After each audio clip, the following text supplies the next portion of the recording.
ago I did this cake and I wanted to share how I made it. If you like this type of tutorial, feel free to subscribe to my channel. All the links to the website will be posted in the comment box below.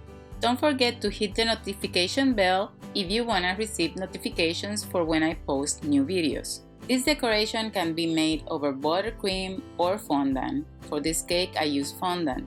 I will be showing what I use for the decorations. You can use gum paste or you can use fondant and add tylose if you have a soft fondant. I added some moss green to my gum paste and I am making sure that everything is kneaded well. You can also use some Juniper Green if you don't have moss green. Remember, we're gonna be painting this with some Peridot, so the green doesn't have to be a specific color. Once you have the color added, you can place some fondant or gum paste on your mold. This mold is from Sunflower Company and is one of my favorite molds. You want to make sure that everything is filled correctly and not over the top and not over the edges. If you have too much fondant, you can cut it with some scissors. Once you have it all in the cavity, you can roll with your rolling pin and make sure that everything is flat and even. It is important to make sure that it doesn't go over the corners so it looks clean. Usually it comes really easy out of the mold, but if you have a hard time taking it out of it, you can always place it in the freezer for around 5 minutes. If your gum paste or fondant is too soft, you can add a little bit of cornstarch. And as you can see, once it's out, it looks really beautiful.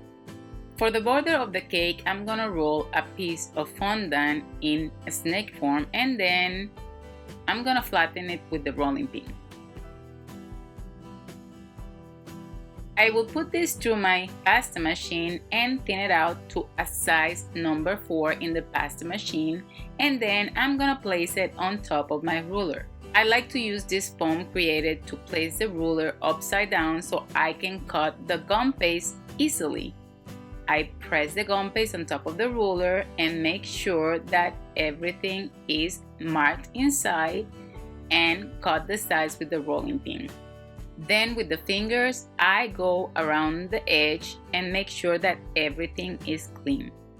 You don't want to see torn edges on this because the neater it looks, the neater your cake will look.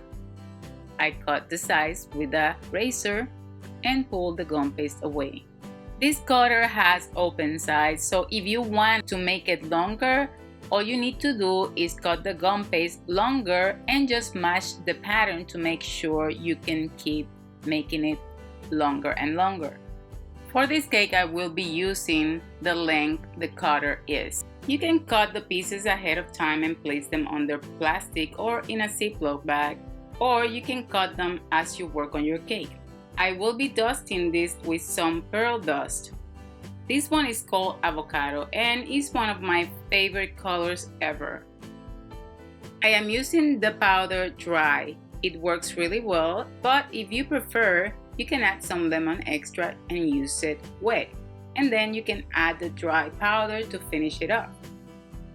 Whatever method you use, you want to make sure it goes into all the nooks and crannies.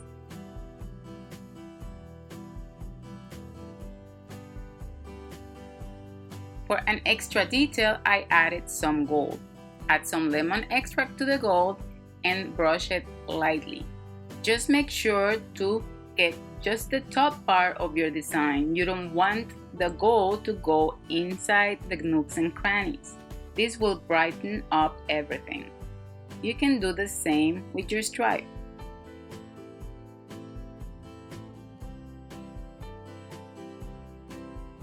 Once I'm done, I'm gonna cut the edges straight so it has a nice fit against the tile on the cake. Once you have your details ready, you can start placing them on your cake. I am using some gum glue and I have a tutorial on how to make your own gum glue. The link will be posted in the comment box below. I am placing the tile first and then I will start placing the border. I wanted this cake to have a very simple design, so I decided to put 2 tiles staggered to just make it look a little bit different. On my top tier, I placed the tile on the other side.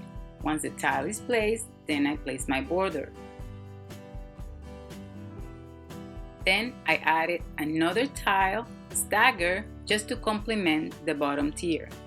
When I'm designing a cake, sometimes I don't know where I'm going with it. I know what I want to do, but sometimes I add as I go. So for now, I'm gonna leave the tiles the way they are and I'm gonna place my flowers.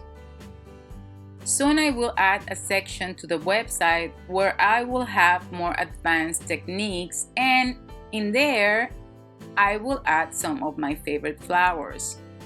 These roses will be included in there.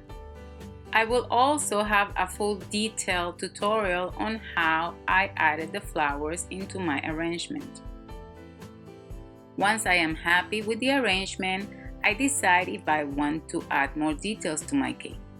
I just step back and take a look at the cake and see what I am missing or places I have empty spots that might look better with a detail in there. So I decided to place a few more tiles around the cake. And here is the finished cake. I love the fact that it's simple, basic, and clean with beautiful lines. This is the type of cake that brides love for their weddings. I hope you enjoyed this tutorial.